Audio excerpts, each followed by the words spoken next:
like, how do you learn to just show up and pay attention in a way that is helpful for you and your partner without actually practicing that?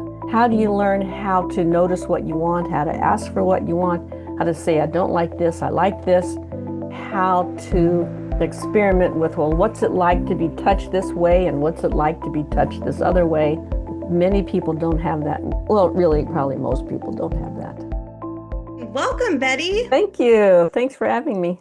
Well, for anyone who's watching this video and isn't really sure what is a surrogate partner, could you tell us a little bit about that? Sure, a surrogate partner, back in the days of Masters and Johnson, they were coming up with all kinds of activities and exercises they wanted their clients to do. But if their client didn't have a partner or a spouse to do those exercises with, they needed somebody else. And so the surrogate partner profession was born, which is someone to interact with hands-on with the client. So it's a triadic model. You have the therapist, you have the client, and you have the surrogate partner, and all three of them are communicating with each other constantly. Yeah. So that the therapist may say, "Well, try this, try that," and the surrogate partner may say, "Well, this is what happened, and this is what I think should happen next." And so they're working as a team. Yeah. Yeah, And can yeah, you give us an example why someone might work with a surrogate partner? yeah. Because if you, if in the course of your therapy, they're recommending try this exercise, try that exercise, and you need someone to do the exercise with. Yeah. It's really simple. And it's also true that there's only so much you can learn except without actually doing. Mm, So you may have a very profound shift in awareness with your therapy, but you need to get your hands on each other to really integrate what you're learning. Um, right. yeah, yeah. And unfortunately, a lot of people don't have someone to practice with. Right. Or if they're practicing with their partner or spouse, their partner or spouse is equally unskilled. And Mm, so, how do you learn to just show up and pay attention in a way that is helpful for you and your partner without actually practicing that? How do you learn how to notice what you want, how to ask for what you want, how to say, I don't like this, I like this, how to experiment with, well, what's it like to be touched this way and what's it like to be touched this other way? Many people don't have that. Well, really, probably most people don't have that. Yeah. yeah. I know I'm So that's thinking, where a surrogate comes in. Yeah. yeah, yeah. And Like, some people think of surrogate as, well, you're going to go have intercourse, but that is actually rarely the case. It's oh, more often learning how to hold hands or touch, or sometimes it's learning how to have a conversation over dinner because mm. people can be very unskilled. And it only occasionally uh, goes all the way to intercourse. Wow, I'm glad you brought that up because that's not something I initially thought of for the Yeah, surrogate partner. yeah. I kind of just thought it was mostly for the sexual activities, but all those other things are just as important. Oh, hell yeah. And they're probably more important. If you'd like to get to the sexual activity, you need to have some skills that get you there. And so we're developing those skills. So, Yeah. part of my work was doing that kind of surrogacy. More of my work was fulfilling that same need, but without the therapist, which is not entirely legal. So some of my work was legal, some of it was more questionable. Yeah. But it what most of my work was in guiding people into personal, intimate, emotional, and erotic experiences for them to learn something about themselves. Yeah. And this grew out of many years of my own journey, first with peer counseling, 'cause that's where I learned sort of my emotional fluency.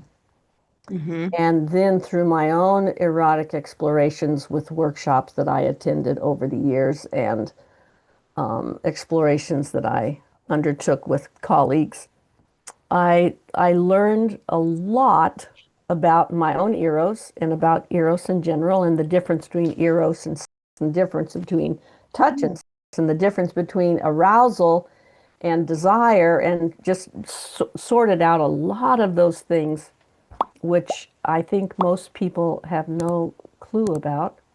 Yeah. And then got to a place where, after some years of that, got to a place where I was interested in offering what I had learned to other people. Yeah. So that's when I closed my chiropractic office in a small town, moved to the city, into Seattle, and opened a new studio and started doing this somatic education and what at that time we'd call sacred intimate because we didn't know really what to call it, and began engaging with people in this way. And it turned out, much to my surprise, that it wasn't really sex that was the problem for people. It Mm. was how to enjoy your skin, Yeah. how to notice what you want, how to experience pleasure in a comfortable, relaxed way without all the anxiety and fear and self-doubt that will often show up with it. Hmm. How to express affection that wasn't, how to uh, just be comfortable in your own skin.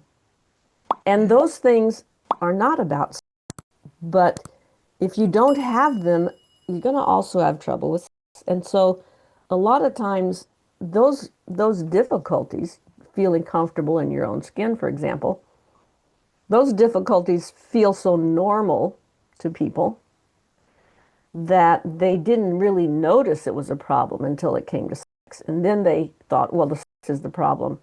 But it turned out the problem was really all those more fundamental things. And so Yeah. that's what I spent most of my time with people. And some of those sessions, many of those sessions were clothed in a very slow and very careful and very step by step because people were struggling or didn't have the confidence or didn't have the skill. So those sessions were very slow and careful and clothed.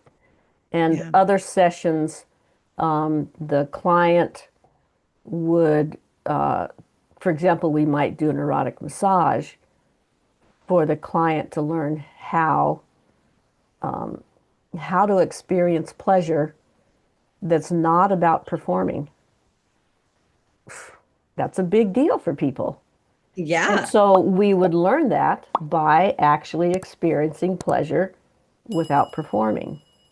Wow. So it wasn't, and yeah, it wasn't, I didn't, I'm not a therapist. I never was a therapist. You guys work way too hard for me. So you have a lot more skill than I do in that arena. So I didn't do that. I was able to support people in their feelings because of all the peer counseling I'd done. I was really good at that. But I wasn't trained and I didn't have the skill and I wasn't interested in sort of diving into, okay, what are the deeper issues here? Hmm. Because I found that they would come up as they were ready. The feelings would come up, the issues would come up. And then I would be there and listen to them, of course, but I didn't apply a therapeutic model to, okay, we're going to dig in here and see what's going on. Right. It was experiential, and it was a lot of listening, a lot of holding, a lot of encouragement, and some amount of just experiencing, helping the client to experience states of pleasure. And Yeah. what do you do with that? Like, okay, now I'm experiencing pleasure. Now what? Um, so yeah, I learned a lot, Yeah. a lot. Did you know a lot of people watch our videos, but they haven't subscribed to our channel yet? Do us a favor, before you finish this video, go ahead and click subscribe. The wheel of consent is a practice for two or more people in taking apart receiving and giving. Mm. So it's either, when it's my turn, it's completely my turn. It's all about what I want. I still respect your boundaries, of course, and your no, and that, it comes with some conversation, but it's about what I want. And then when it's your turn, it's about what you want. And I take my desires and I put them on the shelf temporarily, not forever. Put them on the shelf. I still respect my limits of what I'm willing and not willing to do. But now we're putting your desire first. And it seemed pretty obvious to me. It seemed really simple and obvious to me at first. But what I discovered is that it was difficult for people. Usually, it was difficult for people to put themselves first, even Yeah. for 3 minutes or Mm. 5 minutes or 10 minutes. It was difficult. And that really got my attention because why are we so stuck in being so attentive to the other person's experience that we really can't have our own experience? And well, there are reasons for that, of course, but Right. I was going to ask, did you there's find lots of reasons for that.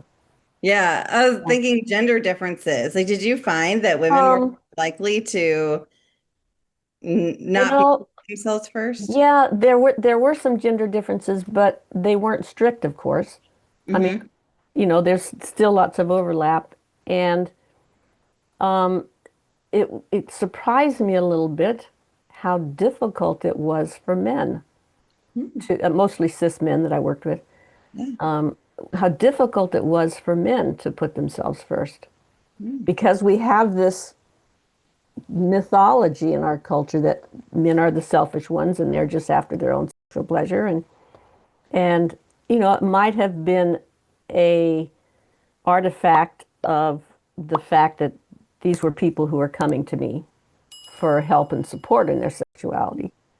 So, maybe all the selfish guys just didn't show up. But Right. largely, for the most part, it was surprising how difficult it was for men be, to focus on themselves and their sensation Yeah. in a way that wasn't just jacking off. Hmm. That was full body, that was attentive to what came up for them, and that was surprising. And Yeah. not surprising was how difficult it was for women to ask for what they wanted. Mm. It just kind of endemic among women, it seems, that, and what showed up even more, though, was our tendency to go along with stuff that we thought we were supposed to like, even though we didn't really like it. Yeah. And that seems to be endemic for women. The yes, yeah, and just going along with stuff that they didn't like. And again, I didn't start out with this theory of taking, receiving, and giving apart. This came out of actually playing this game with clients, taking turns, and noticing, oh, this is where everyone gets stuck. Oh, this is where people get lost. Oh, this is where they get confused. And these themes began to emerge and became very clear. And that's Yeah. what the wheel of consent is. The wheel of consent is a taking apart of receiving and giving in a couple of very particular ways. Hmm. And it turns out to be very revealing of where you're stuck and confused. And it also opens that up so that you learn what you need to learn and have your ahas and you have your ahas about where you're stuck and what you need and what actually does make sense for you. And it's also a lot of fun. And it will challenge you in those ways because now you have an opportunity to ask for what you want. What do I do with that? And Yeah. so all the feelings and fears and self-doubts about, oh, I'm not allowed to want anything, I shouldn't want anything, I shouldn't want that, or I should want that, and what's wrong with me that I don't want that? All that stuff's going to come up just in the course of asking what you want. In fact, I think that's the title of my workshop, what I learned by asking 100 people how they wanted to be touched. Yeah. Yeah, yeah. So there were certain themes that would tended to come up, back to your question, certain Sure. themes that tended to come up based on gender, but it certainly was not a strict division by any means. Lots of overlap. Yeah, That's yeah. interesting. Thanks for being with us today. Thank you. All right, bye everyone. Thanks for watching our video with Betty Martin. Do us a favor, share this with someone who might benefit from this information. Your support helps us reach more people with important sexual health information. If you're passionate about this space, we know you'll enjoy these videos, so check them out. Please like this video, subscribe to our channel, and remember, you are exceptional.